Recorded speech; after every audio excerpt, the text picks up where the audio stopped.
ശ്രീമന്നാരായണീയം ദശകം 7 ശ്ലോകം 9.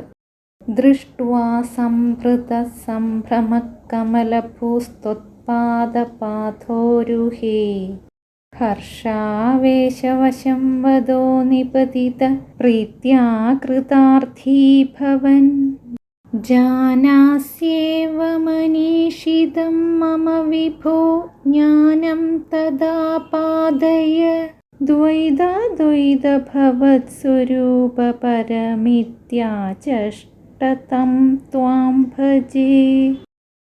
വൈകുണ്ഠമൂർത്തിയായ നിന്തിരുവടിയെ കണ്ടപ്പോൾ പരിഭ്രമത്തോടുകൂടി ബ്രഹ്മാവ് നിന്തിരുവടിയുടെ പാതാരവിന്ദത്തിൽ പരമാനന്ദ പരവശനായി വീണ് നമസ്കരിച്ചു. സന്തോഷം കൊണ്ട് കൃതാർത്ഥനായിട്ട് ഇങ്ങനെ പറഞ്ഞു: സർവാന്തര്യാമിയായ ഭഗവാനെ, എൻ്റെ ആഗ്രഹം നിന്തിരുവടി അറിയുന്നുണ്ട് എന്നുള്ളത് തീർച്ചയാണ്. പ്രപഞ്ചം, ബ്രഹ്മം എന്നീ 2 വിധത്തിലുള്ള അവിടുത്തെ സ്വരൂപത്തെക്കുറിച്ച് ശരിയായ ജ്ഞാനം എനിക്ക് ഉണ്ടാക്കി തരണമേ. ആ നിന്തിരുവടിയെ ഞാൻ ഭജിക്കുന്നു എന്നും പറഞ്ഞു. ഇപ്പോൾ കണ്ടതുപോലെ പരമസുന്ദരമായ ഒരു ഭഗവത് രൂപമുണ്ടെന്നോ അത് തനിക്ക് കാണാൻ കഴിയുമെന്നോ ബ്രഹ്മാവിന് വിചാരമുണ്ടായിരുന്നില്ല.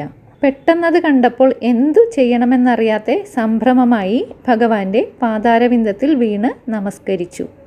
തൻ്റെ ആഗ്രഹം അറിഞ്ഞിട്ടാണ് സ്വരൂപം പ്രകാശിപ്പിച്ചതെന്നും മനസ്സിലായി. 2 സ്വരൂപത്തിൻ്റെയും വിശദമായ ജ്ഞാനത്തെയാണ് ഇവിടെ ബ്രഹ്മാവ് അപേക്ഷിക്കുന്നത്. മായയെ അവലംബിച്ച് നാനാരൂപം കൈക്കൊണ്ടിട്ടുള്ള ഭഗവാന്റെ ദ്വൈതരൂപത്തിൻ്റെ അറിവുണ്ടായാലേ തനിക്ക് സൃഷ്ടിക്ക് കഴിവുണ്ടാവുകയുള്ളൂ എന്ന് ബ്രഹ്മാവ് വിശ്വസിച്ചു. എന്നാൽ എല്ലാം ഒന്നാണെന്നുള്ള അദ്വൈത ബോധമുണ്ടാവാതിരുന്നാൽ കർമ്മബന്ധമുണ്ടാവുകയും ചെയ്യും. അതാണ് അദ്വൈത സ്വരൂപത്തിൻ്റെയും ശരിയായ ബോധമുണ്ടാക്കി തരണമെന്ന് അപേക്ഷിക്കാൻ കാരണം.